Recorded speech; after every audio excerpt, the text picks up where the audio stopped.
there are a lot of votes here. There are 300 to 400,000 potential votes in Israel.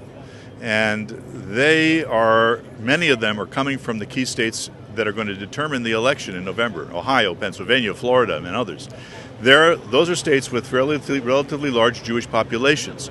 And those Jewish populations have their counterparts here in Israel.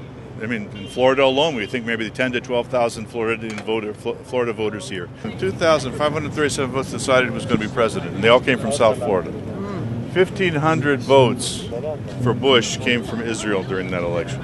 And if they hadn't voted, he wouldn't have been president. So your vote is really counts. Extraordinarily important. Right. So thank you. Thank you for coming out. Yeah, sure. Yeah, this is really fantastic. He's a great supporter of Israel, and I think that he really wants to make a difference in America, which is great. And I think that people should vote for a candidate that's going to be a strong leader, and I think he's a strong leader for not just America, but I think for the rest of the world. He understands the importance of Israel. He understands how important the linchpin Israel is in maintaining peace in the world. It's the center of the world. It's the tiniest country, and yet it's the #1 country on the news every single day. It proves how important it is. If the Clintons have their way, they will bow down to the Middle Eastern majority, and Israel will be in a very, very tough position. Trump is guaranteed he will protect Israel 100%. In America, the Jews are voting 80% on the average for the Democrats over the years.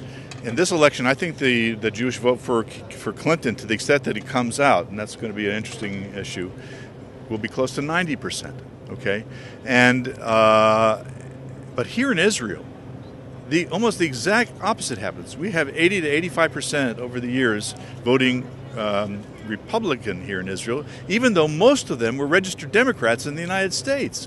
And what's going on here is that when people come here to Israel, it's a kind of a self-selecting community.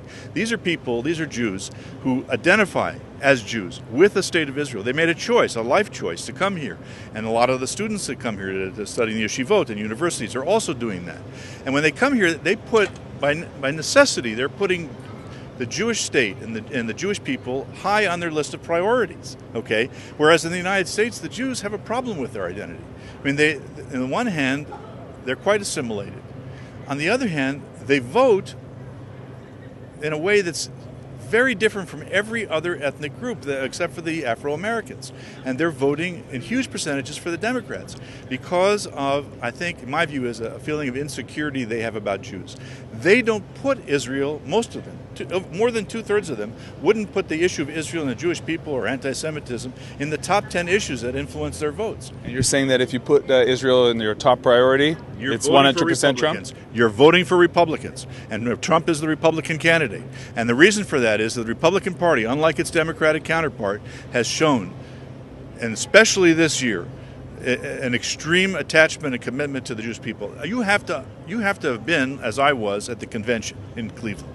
And I went around with my kippah on my head and my Israel button here, and I had people coming to me from all over the country, from Alaska to Maine, all non-Jewish, coming to me and saying how much they love Israel. We're talking about delegates and people functionaries in the Republican Party. And this is reflected in the Republican Party platform.